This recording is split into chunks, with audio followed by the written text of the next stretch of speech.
Welcome to the athlete's secret weapon. Before we get into this, understand something most athletes miss. Your performance isn't just physical, and it's not just mental. It's all connected. The way you think, the way your body responds, the way you handle pressure, your breathing, your awareness, it all works together. And when that connection is off, you feel it. But when it's aligned, everything slows down. Everything feels clear. And you start playing at a different level. You play in flow.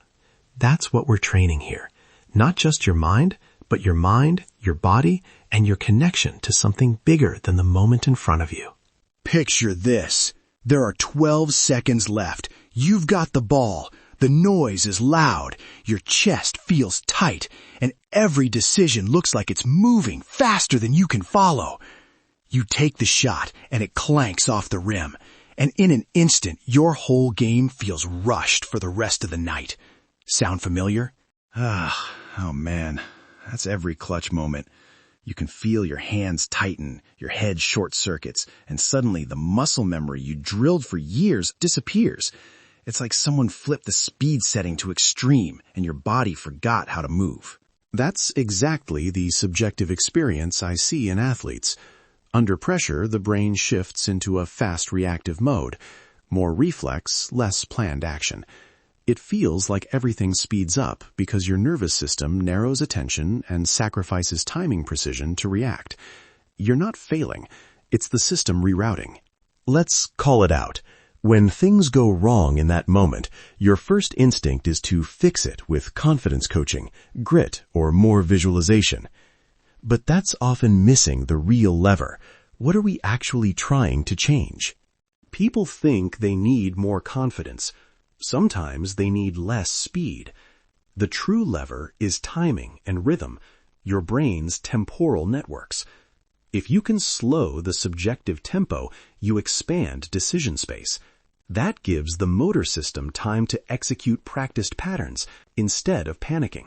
When I was pro, the teams that handled chaos best weren't the loudest or the toughest. They had rhythm. They used micro-rituals that reset the group and individual nervous systems. It wasn't pep talk. It was a shared tempo. Breathe, 2 taps, go. That tiny rhythm bought everyone a second that felt like 5. All right, here's the thing we're teaching today. The micro-tempo anchor. A 60-second rhythm-based somatic cue that slows perceived time so you get more decision space. Simple to learn, easy to scale, and usable between plays or right after a mistake. Ready to break it down? Yes. First, the neuroscience in one line. Timing networks in the brain link respiration, motor planning, and attention. When you impose a predictable rhythm, you synchronize those networks, reduce noise, and stabilize motor output. That's why rhythm feels like more time. Now the tool, the 60-second micro-tempo anchor. Step 1, a 4-count inhale. Hold 2 counts, 6-count exhale. Slow but natural. Step 2, 2 physical beats that anchor action. For a shooter, tap thigh twice. For a quarterback, a palm-on-helmet heartbeat. For a hitter, 2 light palms on the bat. Step 3, a cue word. Short, present tense, 1 syllable. Ready or set. Do the breath and 2 beats in sequence for 60 seconds, then step back into the moment. Let me put that into a locker room example. After a turnover, you've got maybe 20 seconds before play restarts. I do the breath pattern for a quick 10-15 seconds, 2 taps on my chest, say set quietly, and suddenly my shoulders drop and my reads are clean again. It's not magic, it's rhythm resetting me. A few practical notes. Tempo matters. If the exhale is too short, you'll keep the nervous system aroused. Aim for exhale longer than inhale, about 1.5x.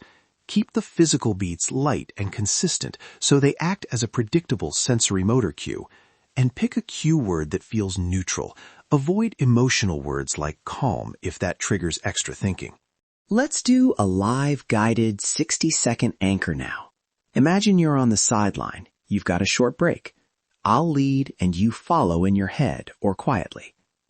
Inhale 4, 2 hold, exhale 6, 2 light taps. Cue, set.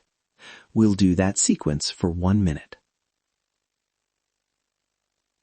Ready? Go. Inhale 4, 2 hold. Exhale 6, 2 light taps. Set. Continue.